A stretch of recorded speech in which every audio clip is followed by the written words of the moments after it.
ভারতে পশ্চিমবঙ্গের রাজনৈতিক পালাবদলের পরপরই ঢাকা দিল্লি সম্পর্কের এক অত্যন্ত স্পর্শকাতর ইস্যু নতুন করে সামনে এসেছে, যেখানে এবার প্রকাশ্যেই ঢাকার সহযোগিতা চেয়েছে নয়াদিল্লি। এখন প্রশ্ন হচ্ছে, হঠাৎ কি বিষয়ে বাংলাদেশের দ্বারস্থ হয়েছে ভারত, আর এই সহযোগিতা চাওয়ার বার্তা দুই দেশের সম্পর্কে কি প্রভাব ফেলবে?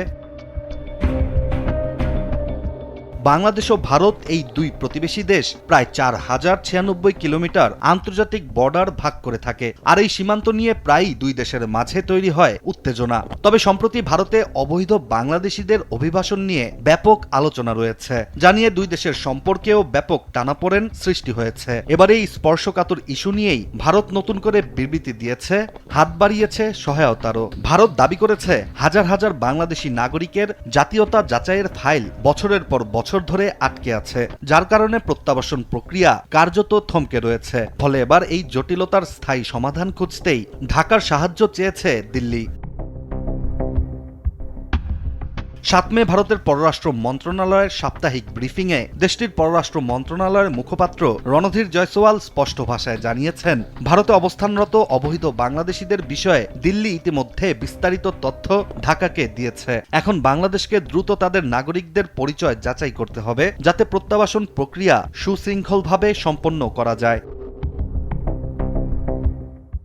ভারতীয় গণমাধ্যম ইন্ডিয়ান এক্সপ্রেসের একটি প্রতিবেদন অনুযায়ী বর্তমানে ভারতে অবস্থানরত 2860 জনেরও বেশি বাংলাদেশির জাতীয়তা যাচাইয়ের মামলা বাংলাদেশের কাছে ঝুলে আছে, যা দ্রুত নিষ্পত্তি করলে প্রত্যাবাসন সহজ হবে বলেই ধারণা ভারতের। কিন্তু প্রশ্ন উঠছে, ঠিক এখনই কেন এত জোরালোভাবে এই ইস্যু সামনে তুলে ধরেছে ভারত? বিশ্লেষকদের মতে এর পেছনে রয়েছে পশ্চিমবঙ্গের সাম্প্রতিক রাজনৈতিক পরিবর্তন।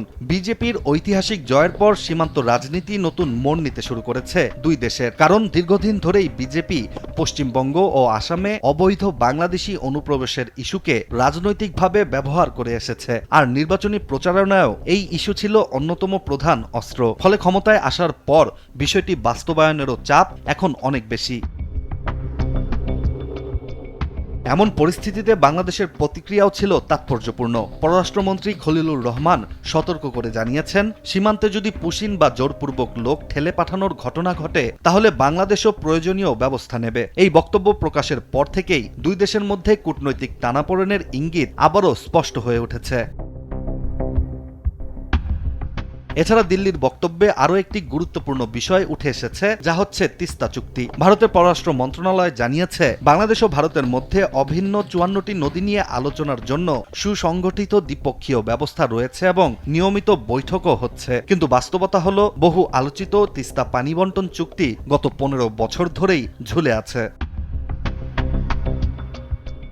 এখন দুই দেশের সবচেয়ে বড় কূটনৈতিক চ্যালেঞ্জ অবৈধ বাংলাদেশি ইস্যু, যেখানে ভারত একদিকে সীমান্তে নিরাপত্তা জোরদার করছে, অন্যদিকে বাংলাদেশকেও দ্রুত নাগরিক পরিচয় যাচাইয়ের চাপ দিচ্ছে।